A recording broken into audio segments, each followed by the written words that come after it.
बेलपत्री पूर्ण ना मिले।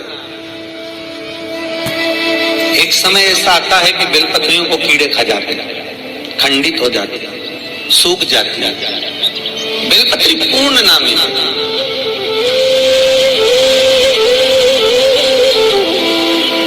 तो क्या हम खंडित बेलपत्री भी शंकर को समर्पित कर सकते हैं? देखिए प्रश्न कितना सुंदर है उसका। प्रश्न केवल एक व्यक्ति के लिए ये प्रश्न नहीं होता, ये प्रश्न जो करे जाते हैं ये जग कल्याण के सभी के। मान लो अगर बेलपत्री साबुत नहीं है, बेलपत्री कहीं कीड़ा खा गया, कहीं बेलपत्री खंडित हो गई, कहीं बेलपत्री में कुछ तकलीफ है, मान लो कीड़ा हो गया या कुछ हो गया और वो खंडित है, तो क्या हम उसको ना चढ़ाएं कि चढ़ाएं? और बेलपत्री मिली नहीं रही, और बेलपत्र हमें प्राप्त ही नहीं।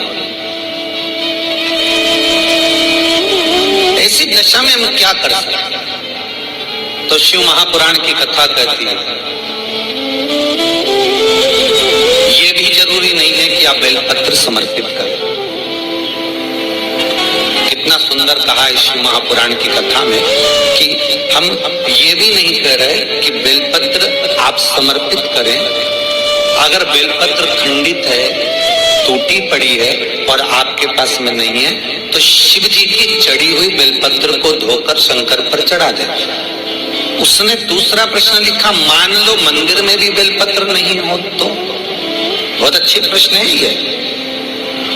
मंदिर में भी बेलपत्र ना हो तो कितना सुंदर कहा। एक भजन आप लोग गाते हो कि मन मेरा मंदिर, आंखें दिया बाती, होठों की है तालियां, रोम फूल बाती।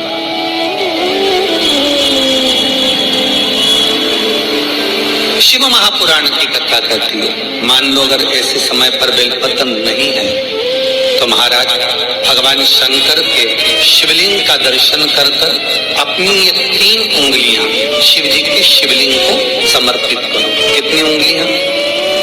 जम के बोलिए। 3 उंगलियां शंकर के शिवलिंग को समर्पित करिए और बाबा से निवेदन करिए, इसको हमारा बेलपत्र का भाव मानकर आप स्वीकार करिए।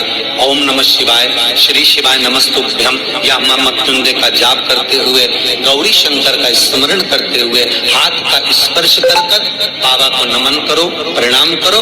बाबा उस बेलपत्र को भी स्वीकार कर लेता है। बाबा उस बेलपत्र, यहाँ तो कितना शिव महापुराण के अंतर्गत एक लिंग पुराण है। लिंग पुराण के अंतर्गत वर्णन आता है कि आप अगर आपके पास में शिवलिंग भी नहीं है, आप किसी नदी में स्नान कर रहे हो, तो अपने अंगुष्ठ को आगे कर आप उस पर भी जल चढ़ा सकते हो। भगवान शंकर उसको भी स्वीकार करते हैं। आप किसी नदी का कंकर उठाकर अपने हथेली में रखकर उसको भी जल चढ़ा सकते हो। भगवान उसको भी स्वीकार करते हैं। भगवान उसको भी ग्रहण करते हैं, भगवान उसको भी स्वीकार करते हैं।